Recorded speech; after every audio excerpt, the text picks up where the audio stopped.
Hello, everybody. We're here on Roundtable on the street. Very exciting guest we have right now, Solomon from Aptos. Just an incredibly innovative company in the space.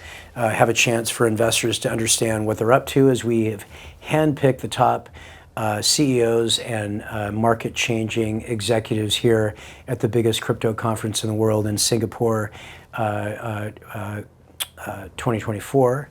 We have Aly Madhavji from Blockchain Founders Fund. Has over 200 investments in the field.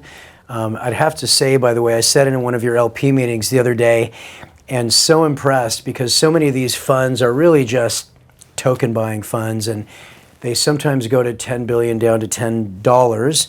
And the amount of infrastructure that you've invested in equity, so impressive and doing so well. I thought we would invite you on today to help maybe educate the public. And I know you're an advocate and enthusiast of Aptos, and maybe I'd love to hear kind of almost third party what you think. But first, Solomon, what in say 15 seconds to maybe a serious investor on the golf course right now, taking time on the street to figure out what you do? Maybe why don't you just give a quick summary?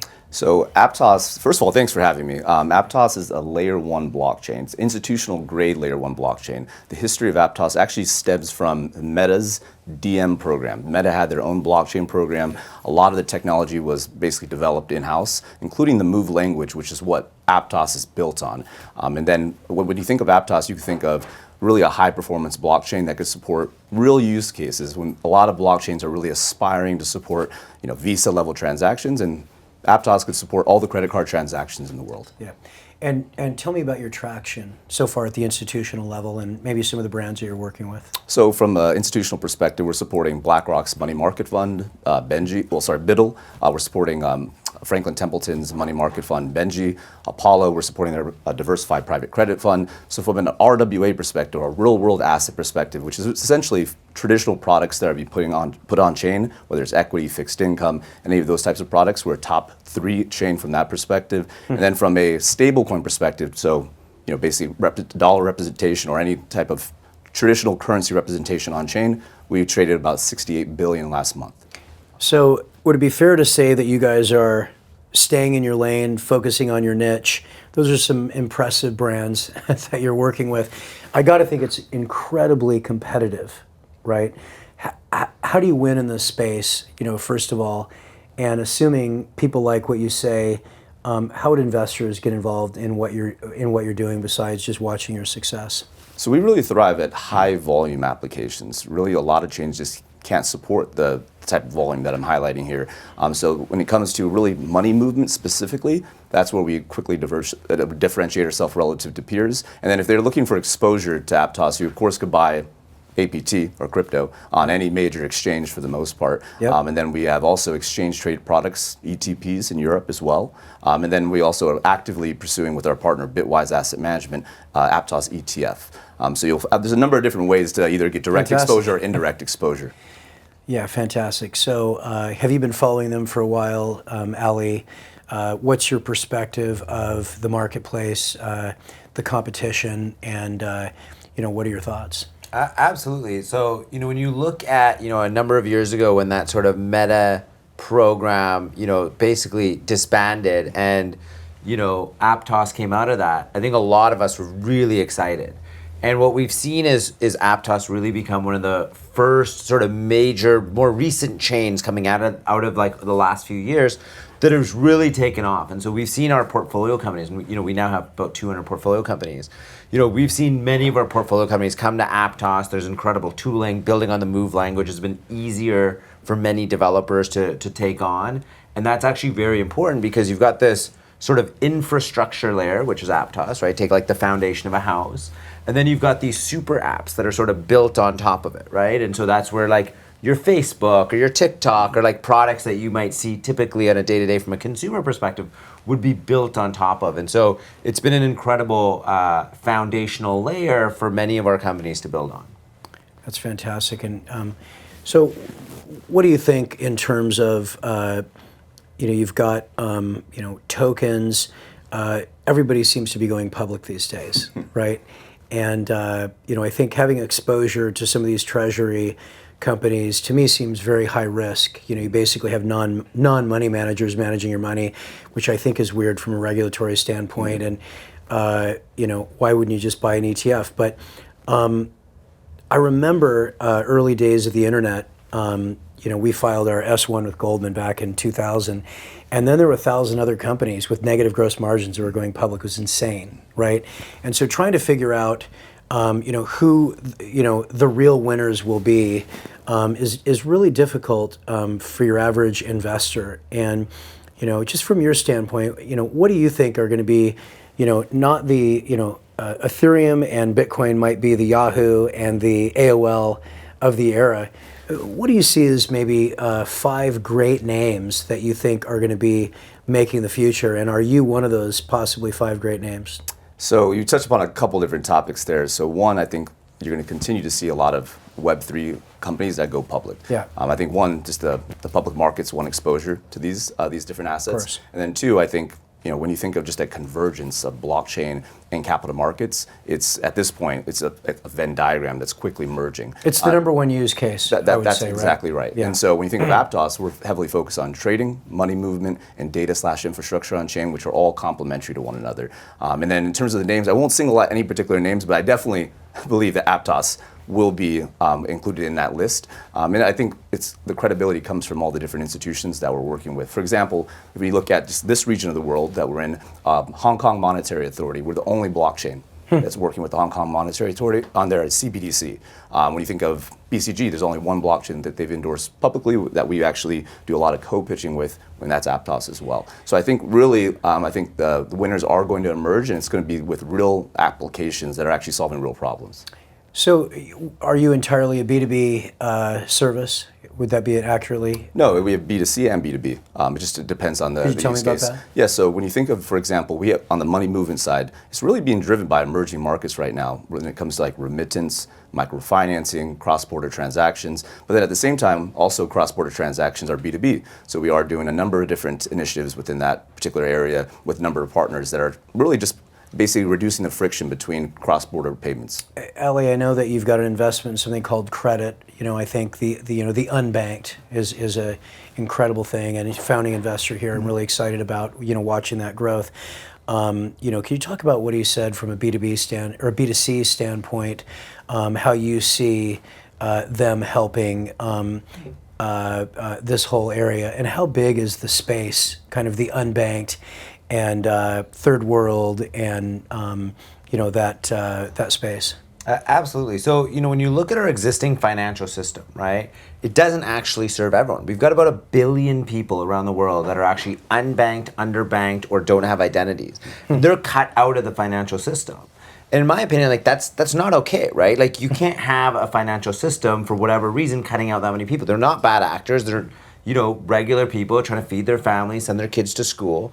And now you've got a technology, blockchain technology as a whole, that you can basically create borrowing, lending, and savings products on that sort of infrastructure layer. And Aptos is one of those infrastructure layers, right? That's helping to lead the way. And so when you think about, a family in Latin America, in Nigeria, or Sub-Saharan Africa, or Southeast Asia, I mean, now you've got the ability to get out of relying on your local currency because you've got high volatility. You're worried about the, Argentinian peso or the naira, and right. And now you've got these blockchains, right? So like Aptos, and you can have stable coins on them, and you can get out of worrying about every day, hey, am I going to be able to afford bread tomorrow because the currency just dropped 90%? And you're literally have seen this in so many countries. And so it's phenomenal, transformational change that's literally helping millions and millions of people. Can I get an opinion from both of you? When you think about all the crazy currencies that don't make sense, that are controlled by dictatorships, artificial price fixing, does your technology and the industry, is it eventually going to cut out 98% of currencies and people are just going to use currencies that they trust on chain? So I don't know if it's going to cut out the currencies per se. There'll be currencies that are pegged to the U.S. dollar. There'll be currencies that are pegged to the yuan. Yeah. They'll use the blockchain rails on Aptos. And I'm not talking about the yuan and the euro, but are there some currencies that just make no sense that might be shrunk down and Like traditional currencies? yeah. So if you're in a third world nation, I think this is the first time in human history, right, where people, citizens of a country, have the choice whether or not to use their national currency or not. And this is a phenomenal change of power back to the people in reality, because you can basically hold your politicians, your central banks accountable by not using their currency, right? Like you can almost opt exactly out. Right. And this is actually changing the world, because like I travel all around the world and I'll go to countries and they'll say, hey, we take USDC here. And it's, you know, and even in Europe, but even, you know, across, you know, Sub-Saharan Africa and Southeast Asia here. And this is incredible to see that people actually have a choice in switch it. I mean, think about Argentina. You know, we were talking to Tether today and talking about how they're just embracing, you know, the not Argentinian, you know, peso, right? That's a very, very important point, because to your point, one, it allows for wealth preservation. If you are in a particular geography that has a lot of inflation, to your point, you're actually able to choose the currency that you want to have exposure to. So it really democratizes also just wealth creation, or at least wealth preservation. Yeah. Kind of another, you know, call it a dumb question. As you heard, you know, Larry Fink, I think, not be a fan of, you know, Bitcoin and the crypto industry for a long time. And then out of the blue, the banking industry pivoted, right? And is this an amazingly positive thing for your company? In other words, these guys don't have time to build their own technology, right?